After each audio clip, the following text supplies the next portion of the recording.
गुन्हे शोध news network या आपल्या आवडत्या यूट्यूब चॅनलवर हार्दिक स्वागत. देवाच्या आळंदीत दासोपंतांनी केले 3 मुलांवर अनैसर्गिक अत्याचार.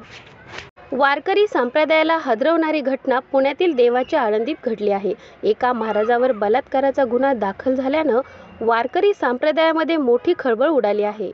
3 अल्पवयीन मुलांवर नैसर्गिक कृत्य केल्याचा आरोप या महाराजावर आहे. दासोपंत उर्फ स्वामी हरिभाऊ उंडाळकर 52 वर्ष असे या नराधम महाराजाचं नाव आहे. दासोपंत महाराज मृदुंग वारकरी शिक्षण संस्था चालवतो. साधारण 70 विद्यार्थी दासोपंत महाराजांकडे मृदुंग वाद्याचे धडे घेतात. पण दिवाळीनंतर दासोपंत बिथरले.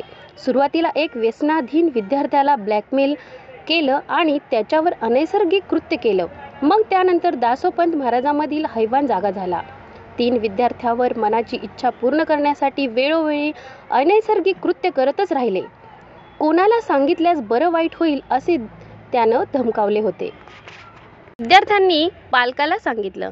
मात्र एका विद्यार्थ्याला या वेदना असह्य झाल्यानं त्याने वडिलांच्या कानावर ही बाब टाकली. मग वडिलांनी थेट आळंदी पोलीस स्टेशन गाठलं. सुरुवातीला पोलिसांनाही यावर विश्वास बसेना. त्यामुळे पोलिसांनी गुन्हा दाखल करण्याऐवजी याकडे कानाडोळा करण्याचा प्रयत्न केला. त्यामुळे पीडिताच्या पालकाने गोंधळ घातला. मग वरिष्ठांनी यात लक्ष घातलं. हा गुन्हा दाखल झाल्यानंतर दासोपंत महाराजांचं बिंग फुटलं. हे पाहून उर्वरित 2 मुलांनीही त्याच्या कुटुंबाला याबाबत कळवलं. त्यामुळं आतापर्यंत 3 अल्पवयीन मुलांवर नराधम दासोपंत महाराजांवर बलात्कार केल्याचा आरोप आहे. वारकरी संप्रदायात खळबळ. या प्रकरणी पास्को कलमाखाली आळंदी पोलिसांनी गुन्हा दाखल करून नराधम महाराजास बेड्या ठोकल्या आहेत. आणखी कुणी पीडित असल्यास त्यांना पुढे येण्याचं आवाहनही पोलिसांनी केलंय.